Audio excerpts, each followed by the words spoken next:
Sparty's back. Today, the topic of discussion is XFactor. XFactor is the most emblematic gameplay mechanic in Ultimate Marvel vs. Capcom 3. However, for years, it has been the scapegoat for many players to point at and say, this game's bad. XFactor's a joke. Without XFactor, it'd be so much better. Combat mechanics like that always ruin games. However, I think when we look at the full picture of Ultimate Marvel vs. Capcom 3, that there's more that can be said about XFactor. While yes, a lot of grief has stemmed from bright red monsters tearing through your team, this is one aspect of XFactor's utility and design, and there are a surprising number of ways that we can view its inclusion in Ultimate Marvel vs. Capcom 3. In my opinion, it's both the hero and the villain. So here's why XFactor's a good mechanic, actually. Starting from the top, let's discuss XFactor's functions first of all. Number 1, damage and speed. If we consider the damage we deal and the speed characters move at as just regular speed, 100% of the normal speed and damage, that is their regular damage, their regular speed, then XFactor's different levels boost some combination of those two stats. XFactor 1 provides a total of 40% boost across those damage and speed stats. For example, the poster boy of Marvel 3, Dr. Doom, receives a boost of 30% damage and 10% boost to his speed, totaling 40%. Meanwhile, Capcom's sweetheart, Chun-Li, receives an even split of 20% in damage, 20% in speed. All XFactor 2 characters receive a 70% boost, and all XFactor 3 characters receive a total of 100% total across those two stats. It differs across the casts, and there are some real outliers to note. So XFactor's used here to give specific differences to characters to give them unique qualities. For example, Chris Redfield in XFactor 1 gets no speed boost whatsoever. He gets 40% extra damage. In XFactor 2, he gets 5% extra speed, and in XFactor 3, he gets 10% extra speed, slight speed increase, but comes with 90% increased damage. You are not surviving a Chris combo in XFactor 3. At the opposite end, Firebrand is the fastest in XFactor in all of his XFactor levels, gaining 25, 35, and 45% across XFactor 1, 2, and 3 respectively. 45% being the biggest speed boost any character gets in the game.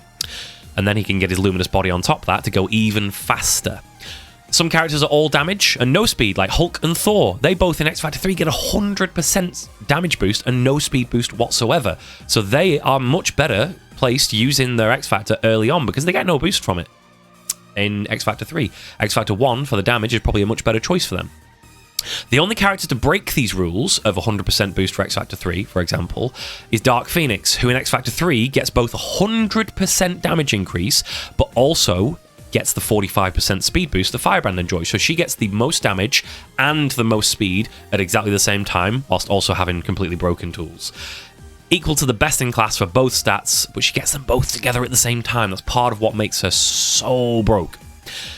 The real value in XFactor's damage, however, is from the change to the minimum scaling of combos then. So we get the damage boost, but if the scaling was still the same, we would end up with very low damage in the end anyway, but the minimum damage now is incredibly higher than it was before outside of XFactor, meaning that a lot of characters who you might get a throw with Iron Man, for example, and notice that you're doing very, very poor damage, but XFactor raises the minimum scaling, enabling huge damage to be done on combos and killing very quickly. The huge benefit of this is now that every character in the game has additional options that equalize their chances with their opponent, potentially enabling less effective teams to exist within the game that would be much harsher to mid-tiers and low tiers without the inclusion of XFactor.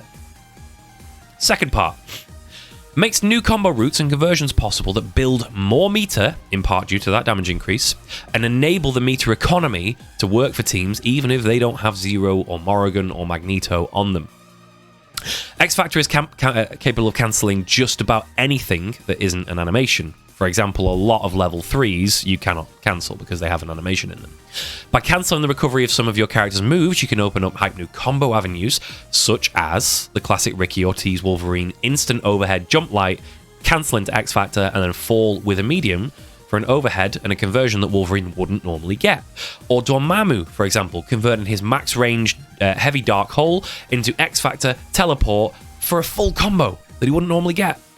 Used creatively, It also means that certain jumping conversions for a lot of characters can be made, allowing you to bring your opponents down with one extra falling normal. And flat out giving you the option of cancelling what would normally be impossible to cancel for long solo extensions, such as Hagar's OTG dropkick at down and heavy. You X-Factor that for an OTG, and that leads into a full combo. Or potentially an OTG super that can then lead into a B&B that, for a character who doesn't already have an OTG. So by enabling these options, even lower tier teams can function and kill in 3 hits in this game. For example, you kill the first character with meter, kill the second character with X-Factor, and don't spend any bar that time, and then the third character, you can hit them and you have enough meter to finish them off in 3 hits total. The third function, guard cancelling. So, whenever you're in block stun, X-Factor allows you to burst out of that state, and then you can act freely. So you're being put into block stun, you're in a block string, well, hit X-Factor and suddenly you can act, possibly using faster normals, specials, hypers, or even a throw than your opponent. So the move that they've just committed to, you can now punish before it actually even hits you. Some characters are safer than others when it comes to being guard cancels. For example, Zero is fairly safe. If he has Buster charged, you need a very fast normal or a snap or a throw or a very fast invulnerable super to beat out Buster. But once your opponent has used their X-Factor, guard cancels on them become much more effective. Really, really important tool for the game, especially in tournaments. X-Factors also have an additional function, number 4 here, in that they freeze gameplay. So there is a brief moment when X-Factor pops and you get the slightest but most important glimpse at where the next mix-up is going to hit. Is it going to be left? Is it going to be right? Is it going to be high? Is it going to be low? And Marvel at the highest level is a game of 3 touches, at most 4. Occasionally, your luck is in, and you're blessed with that extra chance. You can see the mix-up. Sometimes you get a drop. Sometimes something just happens, like you block a TAC that's about to hit you. But sometimes that X-Factor can make the difference between death in 3 hits and getting that final chance of survival. But not only that, not only does it freeze gameplay, but also freezes, and this is number 5 here, freezes your momentum. Defending mix-ups on welcome can be treacherous, and while freezing gameplay to allow you to see which side a mix-up on is good, a lot of left-rights rely on your character's momentum as they fall in. They come in off the side of the screen, and they fall away from the wall, allowing a left-right mix-up to occur. Think Zero's lightning cross-up or hitting front side. Now, if you X-Factor on the way in, you can stop that momentum as you fall in to allow you, for example, to stay close enough to the wall that your opponent can't just dash under or over you to steal the corner. So think about the Evo winning mix-up. Hulk with Hagar assist, super jumps over you, Hagar's doing his lariat beneath you, and you fall in and you don't know which side you're on, left or right. If you X-Factor, you might get thrown, so you have to be prepared to take a throw, but you're also going to cling to the wall, and the left-right mix-up is now nullified. You get an additional chance. They can still use moves which steal the corner. For example, Virgil can teleport into the corner, or Doom can foot dive into the corner, but you're giving yourself one more layer of protection using that X-Factor. Now, you just got to take that throw. Number 6. X-Factor prevents all chip damage. It negates all chip and keeps your characters from dying when they otherwise would be kicking the bucket while Zero throws the 20th Buster at you that round. And don't forget, some unscrupulous players, not me, like to play the long game of attrition, gradually using the character's tools to wear you down, steal your resources from you, Morrigan, and chip your characters to death. In those situations, it's not uncommon that the final 20 seconds coming down to who utilizes the X-Factor best to survive the chip onslaught. Number 7, keeping a character safe that you just took a risk with. So we all make mistakes, even Spy. Sometimes we can cancel to a safe special, and sometimes use an assist or a super to keep us safe, activate sword, put on devil trigger. But every now and then, in the heat of the moment, you can make a mistake and decide right there and then, I have killed my character here. Do I let this character die, or do I X-Factor and keep my momentum right now? Sometimes things are uncancelable and you must save your character. With X-Factor, sometimes you make the choice to let them die, but X-Factor provides that choice for you. The fastest way to protect our assets is to hit them 4 buttons. Activate X-Factor. And finally, number 8. Naturally, the X-Factor then opens up a whole mind game of if and when you will use it to keep a character safe.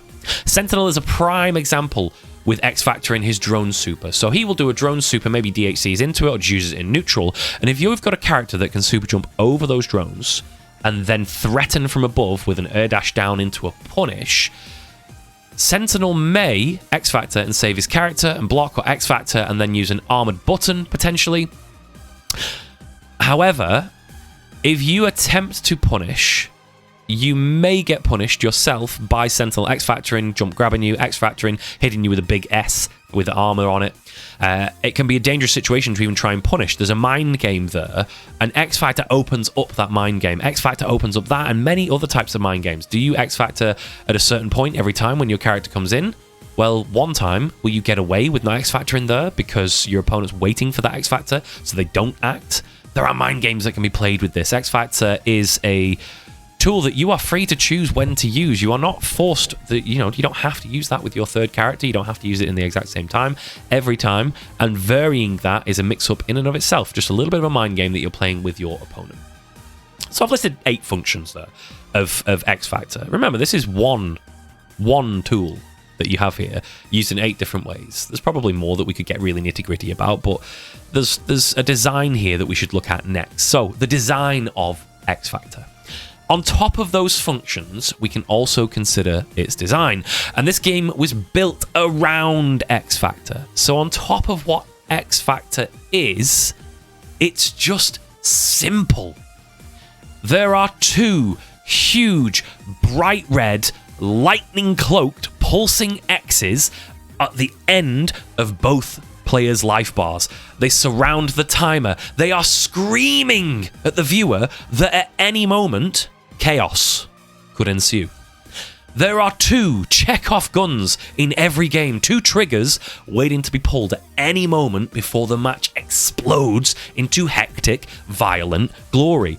It's so obvious to even a non-fighting game player that when XFactor pops, and boy does it pop with that mighty ding, that the match is about to change.